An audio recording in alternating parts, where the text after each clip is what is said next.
اعوذ باللہ من الشیطان الرجیم بسم اللہ الرحمن الرحیم السلام علیکم ورحمۃ اللہ وبرکاتہ قال رسول اللہ صلی اللہ علیہ وآلہ وسلم اقرأوا القرآن بلحون العرب واصواتها۔ آپ سب کی خدمت میں معذرت چاہتا ہوں، کل کسی مصروفیت کی وجہ سے کلاس نہ ہو سکی اور آج دوبارہ آپ سب کی خدمت میں حاضر ہوا ہوں۔ اللہ آپ سب سے اس پاک مہینے میں آپ کی دعائیں، آپ کی عبادات اللہ اپنی بارگاہ میں قبول اور منظور فرمائے۔ آج 7واں روزہ ہے اور چھٹے درس کے ساتھ آپ سب کی خدمت میں حاضر ہوا ہوں۔ ہماری گفتگو ہو رہی تھی علائم وقف کے بارے میں۔ کچھ علامتیں ہم نے آپ کی خدمت میں بیان کی اور آج کچھ اور باقی رہتی ہیں، اس کے بعد انشاءاللہ ہم بڑھیں گے مخارج حروف کی طرف۔ بسم اللہ الرحمن الرحیم۔ وقف مجوز تک ہم نے آپ کی خدمت میں بیان کیا۔ آج وقف مرخص، صاد کی نشانی ہوتی ہے یہ صاد، اسے کہا جاتا ہے وقف مرخص۔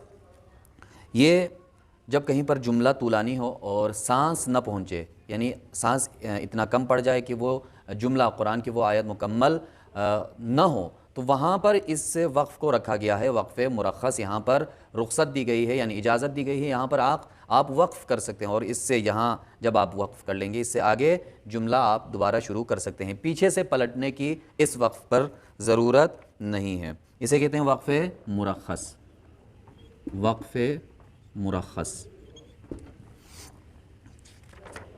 اگلا جو وقف ہے لا، یہ لکھا ہو، یہ اکثر طور پر یہی اور سب کو معلوم بھی ہے، لا اس پر نہیں رکنا چاہیے۔ یہاں پر وقف ممنوع ہے، یعنی لا وقف علیہ، اس پر کوئی وقف نہیں ہے، وقف کرنا منع ہے۔ لیکن اگر مجبور ہوتے ہیں، سانس یہاں سے کٹ جاتی ہے، یعنی سانس نہیں پہنچتی لا کے بعد والے جملے تک، جملہ مکمل ہونے تک اگر آپ کی سانس نہیں پہنچتی تو یہاں پر رکیں، لیکن پیچھے سے دوبارہ پلٹ کر اس کو وصل کر کے ساتھ پڑھیں۔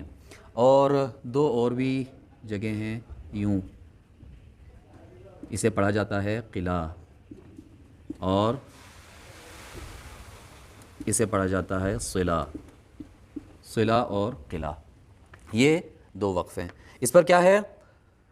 قلع پر وقف کرنا بہتر ہے، وقف بہتر ہے، وصل سے وقف بہتر ہے، یعنی صلہ پر وصل بہتر ہے وقف سے، یہی یاد رکھیں، وصل بہتر ہے وقف سے، یعنی یہاں پر آپ نہ رکیں، آپ یہاں سے گزر جائیں، پڑھ کے وصل کر کے ساتھ ملا کے آگے بڑھیں۔ اور یہاں پر قلع پر وقف بہتر ہے، یہاں اگر آپ وصل سے بہتر ہے آپ یہاں پر رکیں اور یہاں پر آپ وقف کر لیں۔ اور آخری جو چیز ہے، یہ جو نشانی جہاں پر بھی ہو، قرآن میں دو جگہوں پر ضرور تکراری ہوتا ہے، یعنی جہاں پر بھی ہو یہ دو جگہوں پر آتا ہے ہمیشہ، اسے کہتے ہیں وقف معانقہ۔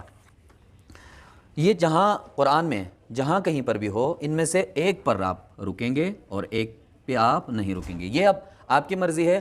پہلے والے پر آپ رکتے ہیں تو آپ بعد والے کو پڑھ کر وصل کے ساتھ آپ آگے بڑھیں، نہیں اگر آپ نے پہلے پہ نہیں رکا، آپ وصل کر کے آگئے تو دوسرے پر آپ کو رکنا چاہیے، ضروری ہے۔ مثلا قرآن کے پہلے سپارے میں ہے دوسرے صفحے پر، بسم اللہ الرحمن الرحیم، الف لام میم ذالکل، دیکھیں ذالکل کتاب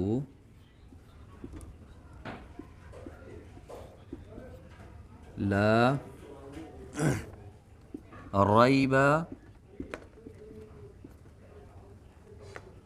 یہاں پر یہ علامت ہے، اور فی یہاں پر بھی یہ علامت ہے، آگے ھدی للمتقین، یہاں پر ذالک الکتاب لا ریب یہاں پر یہ علامت ہے، اور فی یہاں پر بھی علامت ہے۔ اکثر طور پر فی پہ رکتے ہیں، پہلے والے پہ وصل کر کے یہاں فی تک آ جاتے ہیں، مثلا ذالک الکتاب لا ریب فیہ ھدی للمتقین، فی پہ وقف کرتے ہیں۔